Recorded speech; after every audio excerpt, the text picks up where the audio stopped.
Vamos lá, pessoal, continuando aí a apresentação da nossa disciplina. A gente parou na parte do overview da disciplina, que basicamente eu vou mostrar o que é que vai ser visto, vou mostrar a ferramenta. Então aqui a gente tem os assuntos que a gente já viu na ementa, né? Os conteúdos que vão ser dados. Basicamente, essa é a parte de programação mesmo, certo? Parte de programação. Então vamos lá, o que é um algoritmo, né? Um algoritmo é uma sequência de passos, né? Uma sequência de passos para resolver um determinado problema. Então vocês vão perceber, pessoal, que eu não vou ficar lendo o slide. Eu vou explicar com minhas palavras, vou dar exemplos práticos. É por isso que é importante que você assista a aula, né? Não fique só lendo o PowerPoint, porque nem sempre o que está no PowerPoint é o que cai na prova, né? Cai na prova é o assunto que foi dado, incluindo o que foi falado pelo professor. Então, eu vejo o algoritmo como uma sequência de passos para se resolver um problema, certo? Então, é uma linguagem que nem é a linguagem humana e nem é a linguagem de programação. É uma meta, ou pseudo, como a gente chama, né? Linguagem, beleza? Então, pode ser uma narrativa, tipo assim, como é que você faz para fazer um bolo, né? Aí você coloca lá, tanto de farinha, tanto de ovo, tanto de leite, bate, não sei o que, bota o fermento e vai ao forno. Então, esse passo a passo, essa receita é a sua narrativa para resolver o problema de fazer um bolo. Pode ser um fluxograma, né, que são aqueles gráficos, eu vou já mostrar um fluxogramazinho. E pode ser um pseudocódigo que já é acima da narrativa, já chegando perto da linguagem de programação, que é a linguagem que o computador entende. Não confundir com linguagem de máquina, que já é outra coisa, certo? Vamos lá. Como é que a gente vai expressar essa resolução de um problema, né? Aqui eu tenho um exemplo de trocar um pneu de um carro. Afrouxar as porcas do pneu, né? Da roda, no caso, né? Levantar o carro, retirar as porcas, etc, etc. Mas aí você pensa, vai depender do nível de detalhes que você quer. Isso aí é uma descrição baixo nível, alto nível, você está contando a história para uma pessoa, ou você está descrevendo isso, uma coisa que aconteceu, tô na delegacia de polícia e tenho que explicar o que aconteceu. Ou eu estou contando para um amigo, ou eu estou contando para um familiar, né? Então foi um acidente que aconteceu. Então na delegacia você vai ter que contar. Realmente eu senti que o carro estava balançando, liguei o pisca-alerta, reduzi a velocidade, parei o carro no acostamento e você vai contar todos os detalhes, né? Até chegar o momento de trocar o pneu do carro, aí veio outro carro e bateu, entendeu? Por isso que você estava explicando. É, já se você está contando para um amigo, aí você vai dizer, hoje foi ruim, perdi 2 horas trocando o pneu do carro, não sei o que, e cheguei atrasado no trabalho, enfim, é outra forma de contar. Então, vai depender da situação, certo? Vai depender da situação. Mesma coisa quando a gente estiver fazendo um software, um programa, né? A gente gosta de dizer programa de computador. Quando a gente vai fazendo um software, a gente tem que ter atenção nesse nível de detalhe. Precisa desse nível de detalhe todinho para esse software que eu estou fazendo? Não, né? Então, vou dar um exemplo aqui. Você está fazendo tem aquele jogo Surgeon Simulator, né? Simulador de cirurgião, de médico. Ali não tem detalhes, né, do corpo humano. Você vai, arranca o externo do paciente, já aparece logo o coração e o pulmão, tudo. Então ali não tem detalhe das camadas da pele e a anestesia, não. Ali é um jogo. Então a ideia ali é diversão, entretenimento. Se fosse um simulador para o médico estudar, que existe, né, para aprender a usar aquelas máquinas que você controla até a distância, às vezes, com as garrinhas para fazer cirurgias que com pequenas incisões você faz a cirurgia, não fica aquela cicatriz grande, né? Então ali você tem que ter um detalhamento maior, porque é um software específico para área médica. Estão entendendo o que eu estou querendo dizer, né? Vamos lá. Fluxograma. é uma representação gráfica, né, dessa solução do problema. Você pode colocar, comecei parando o carro, depois eu fui trocando o pneu, etc. Aí para trocar o pneu eu fiz isso, fiz aquilo. Então é um fluxo, né, das ideias.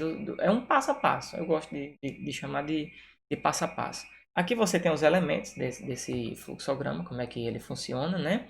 Início e fim é geralmente uma esfera, né? Aqui não está representado por uma esfera, por um círculo, mas geralmente é um círculo. Operações de atribuição que a gente vai aprender, entrada de dados que a gente vai aprender, saída e decisão que é o se, né? Se eu tenho dinheiro, eu posso entrar aqui nesse evento. Se não, não posso entrar. Né? Por exemplo, aqui a gente tem um exemplo de uma escola onde a média é 7. E a gente tem aqui, ó, iniciou, né, a avaliação das notas. Eu tenho a nota 1 e a nota 2. E aqui eu tenho a média, recebe nota 1 mais nota 2 dividido por 2. É a média, né? A média da nota 1 com a nota 2 somadas dividido por 2 vai esse valor. Vamos supor 10 com 8, 18 por 2 dá 9. Média vai valer 9. Certo? Está dentro de um quadradinho, operação de atribuição. Aqui a operação de entrada, ó, certo? Quando tem esse cantinho dobrado aqui, ó. Operação de entrada. Então a pessoa vai digitar 10 e 8. A média é 9. Média maior ou igual a 7? Sim, 9 é maior do que 7. Certo? Verdadeiro, aprovado. Essa ondinha aqui, ó, saída de dados. Certo? Então, verdadeiro, a média é maior do que 7. Aprovado. Terminou o programa. Se fosse 5 com 5 dividido por 2, 5. Média maior do que 7, 5 não é maior do que 7. Falso. Imprima reprovado. Terminou o programa. Então, basicamente, o que a gente vai aprender nessa disciplina é isso. Fazer esse tipo de programa, né, de software, para resolver esses problemas, né? Claro, aí é um exemplo simples. A gente vai chegar em questões mais avançadas, né? E o pseudocódigo já é uma aproximação que é perto do que a gente vai fazer, né? Nem é uma descrição com linguagem humana, português, inglês, nem é também uma linguagem de programação. É um meio termo. Então não vamos entrar em detalhe que isso aqui a gente não vai utilizar, certo? Aí é um meio termo, certo? É um meio termo. A gente vai direto para a linguagem de programação para não se confundir, beleza? Tipos básicos de dados. A gente tem, igual na matemática, pessoal, números inteiros. O que é um número inteiro? O número inteiro, ele não tem casas decimais, certo? Então, 1, 2, 3, 4, menos 1, menos 2, certo? Beleza? Igual na matemática. Números reais também, igual na matemática, tem casas decimais. 3,5, 2,2, 2,1, certo? Um dízimo periódico. Então, esses números que têm vírgula e casas decimais depois, números reais, negativos ou positivos, a gente usa na programação também, certo? Dados literais, que são sequências de caracteres, chamados geralmente de strings, são os textos, certo? String. Então, digite seu nome, um string. Um livro, esse slide aqui, esse texto é um string. São dados literais. O que é um caractere? Cada letrinha dessa daqui é um caractere. Essa bolinha é um caractere, esse tracinho é um caractere, certo? Uma interrogação é um caractere, uma exclamação é um caractere, certo? Então, para o computador, esse U com trema aqui, esse E com circunflexo, certo? Esse E com acento agudo aqui, eles são caracteres, certo? Caracteres. A gente chama de char em programação. Temos os dados lógicos ou booleanos, né, que é verdadeiro ou falso. Tipo assim, o aluno está matriculado, verdadeiro ou falso. O aluno passou, verdadeiro ou falso. Não tem tipo talvez passou, certo? Ou passou ou não passou. Então, são dados booleanos, verdadeiro ou falso. E a gente tem as variáveis, né? Aqui é um overview, certo, pessoal? A gente não está entrando em detalhes e aprendendo o assunto profundo. A gente tá vendo, né, do que se trata para se contextualizar e depois a gente vai começar mesmo as aulas, certo? Mas é importante que você veja para depois não ficar perdido. Vamos lá, o que é uma variável? É um espaço de memória do computador ou do celular, né? Onde a informação vai ser salva. Por exemplo, eu tenho, vamos ver aqui,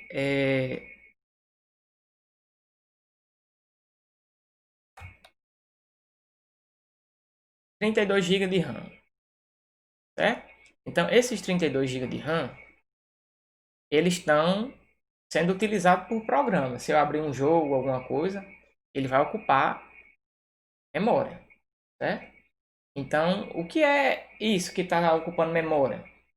São os itens que você está carregando no jogo, né? A textura daquela arma que você está carregando, o seu personagem ocupa espaço, o mapa que está aberto naquele momento que você está enxergando aquelas árvores. Então, isso aí, pessoal, é espaço de memória, né? Então, são variáveis. O nome do seu personagem é um string, o seu life é um inteiro, né? A quantidade de balas ou de itens que você tem na mochila é um número inteiro, então isso ocupa espaço na memória. Beleza? Então, a variável possui um nome, por exemplo, player. Qual é o nome desse player? Diego. Um tipo, string. String, quando eu falar string, leia-se texto, certo, pessoal? É texto. Conteúdo, Diego, meu nome. Então, o nome da variável é player, ou player nickname, apelido do jogador. O tipo é texto, string. E o conteúdo, meu nome, Diego. Certo? Vamos lá. Aqui embaixo tem um detalhezinho. Essas regras mudam. Em Java é de um jeito, em C é de outro jeito diferente. Mas geralmente não pode começar com um número, por exemplo, arroba nome. Não, não pode.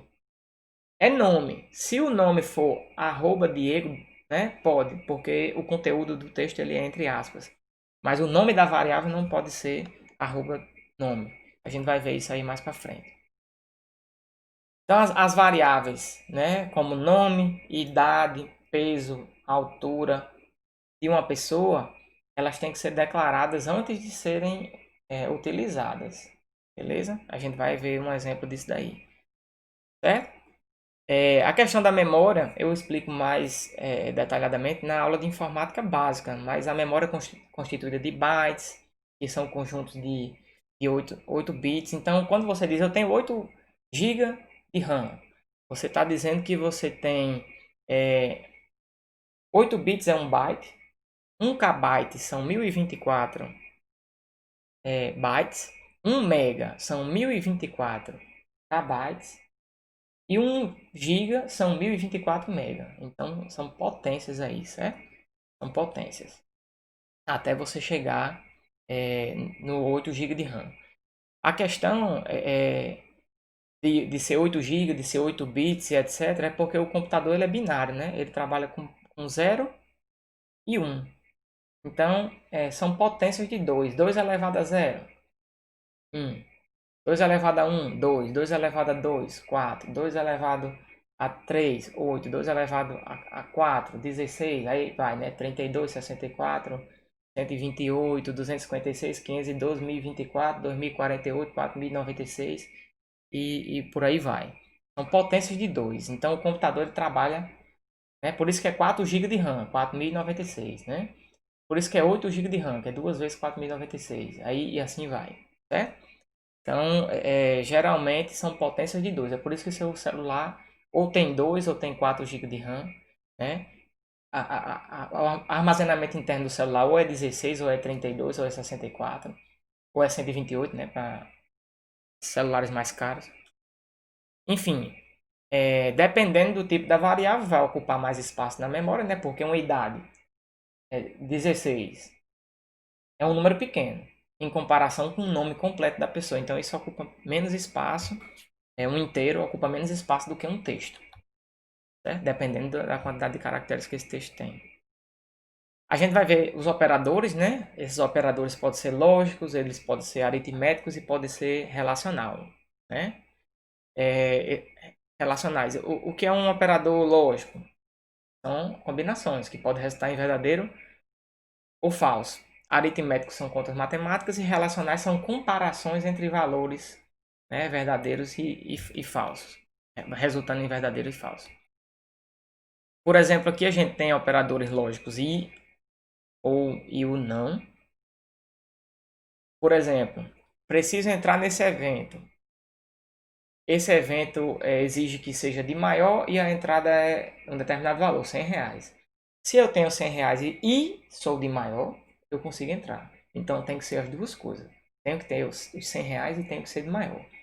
Se eu só tenho a idade, mas não tenho os R$ 100, vão deixar eu entrar? Não. Eu tenho os R$ 100, mas não tenho a idade, vão deixar eu entrar? Não também. Então tem que ser as duas coisas, certo? É o I, que é a segunda linha aqui. O ou é uma coisa ou outra. Você tem o ingresso ou o dinheiro. Então, se você chegou com o ingresso, você entra. Se você chegou com dinheiro, você entra também. Se você chegar com as duas coisas, você entra também. Ou você paga lá ou usa o ingresso. Mas se você não tiver nem o dinheiro, nem o ingresso, você não entra. Certo? Então, o ou tem que ter pelo menos um dos dois verdadeiros. E o não é a negação, né? O que é verdadeiro vira falso, o que é falso vira verdadeiro. Beleza? Aqui nós temos os operadores aritméticos, não vou explicar porque isso aí é da matemática, todo mundo sabe que é uma soma, uma subtração. Só vou detalhar aqui que a multiplicação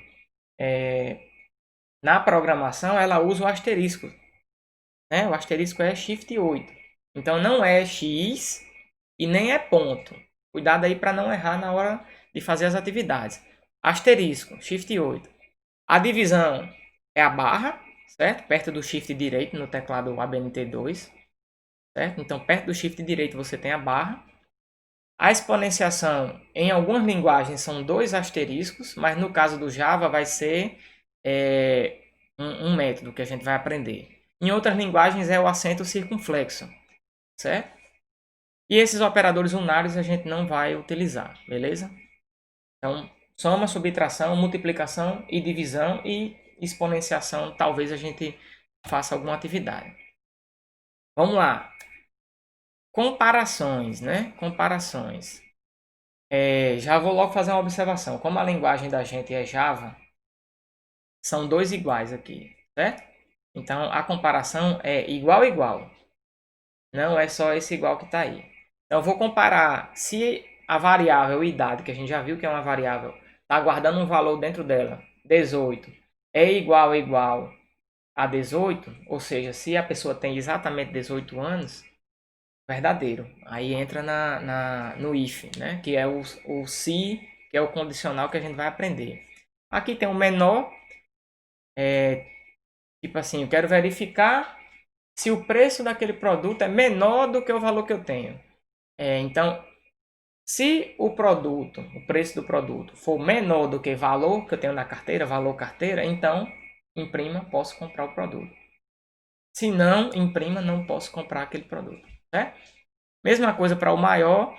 Se a sua idade for maior do que 18, pode entrar no evento. Um exemplo, né? O menor ou igual é a mesma coisa dos de cima, só que qual a diferença? Deixa eu colocar a observação de caneta aqui. No Java é igual igual. E o diferente é assim, ó. Certo? Vamos lá. Igual igual é para comparar a igualdade no Java e exclamação igual é o diferente. Mas voltando aqui para o menor igual e maior igual. Por exemplo, eu tenho exatamente 18. Tá verificando se eu posso entrar naquele evento. Tá verificando assim. Sua idade é maior do que 18, vai dar falso. Por quê? Porque 18 não é maior do que 18. Ele é igual a 18. Então, nesse caso, se utilizaria o maior ou igual, porque a partir de 18 anos você pode entrar naquele evento, entendeu?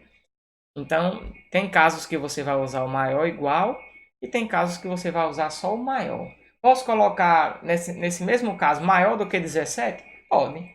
E você pode colocar maior ou igual a 18, para incluir o 18. Então fica a critério do aluno, certo? Então as atividades elas são abertas para você resolver, desde que funcione e resolva o problema. Operações de atribuição. Eu vou pegar um valor e colocar na variável. Então aqui eu tenho uma variável A recebendo o valor 10. Eu tenho uma variável texto recebendo o meu nome, Diego, certo? No Java, que é uma linguagem fortemente tipada, a gente vai aprender o que é isso aí. Se a variável é de texto, eu não posso depois salvar um número. E se a variável é do tipo numérico, eu não posso depois salvar um texto. Certo? É uma coisa ou outra. Não pode misturar as coisas. Beleza? Aqui eu tenho alguns exemplos de código que estão em C. Então eu não quero entrar nesses detalhes porque já faz tempo que eu venho trabalhando com Java. Né? E tem dado certo. Então a gente pode fazer o seguinte, a gente pode abrir o NetBeans e ir mostrando essas questões. Mas isso aqui é um overview, né? Eu não quero me demorar nisso aqui, porque são explicações que a gente vai entrar em detalhe depois. Então acho que já falei até muita coisa que você tá, não estou entendendo nada, está sendo muito rápido, mas isso aqui não é o assunto ainda, pessoal. Estou apenas falando o que é a disciplina. Então eu acho que no próximo vídeo eu já vou começar a gravar mesmo o assunto, porque o aluno quer ver o negócio funcionando, né? Então a gente vai botar para funcionar. Aí tem alguns livros que eu indico, principalmente para pessoal de informática que quer continuar na área, né? Então tem Piratas do Vale do Silício, é um livro, um filme mostrando a história da Microsoft, todo mundo sabe Microsoft, que faz o Windows, né? Tem esse Jobs, que é mostrando a história da Apple e do criador, né? Tem o livro. Todos aí tem livro e filme, né? Por isso que eu fico dizendo livro. Mas tem o filme O Quinto Poder, que é a história do WikiLeaks, mostrando alguns vazamentos de informação nos Estados Unidos e tal. Questão de hacker, né? Para quem gosta, filme sobre essas coisas. Tem a rede social, que é mostrando a história do Facebook. Tem até um brasileiro envolvido, para quem não sabe. Né? A história do Facebook aí. Tem esse outro filme Hackers 2, que é também questão de hackers e tudo. Mostra a questão da engenharia social, como as redes sociais podem ser perigosas, né? Se usadas incorretamente. E tem alguns livros que eu indico aí. Tem livros, tem filmes que não estão aí. Por exemplo, O Jogo da Imitação, que é mostrando a história de Alan Turing, né? Como é que ele criou uma máquina que ajudou a impedir mais mortes durante a Segunda Guerra Mundial. Então, tem muita coisa aí que eu vou indicar para vocês durante o passar da disciplina, certo? Então, para não ficar muito grande, vou encerrar esse vídeo por aqui. E no próximo a gente já começa o assunto em si.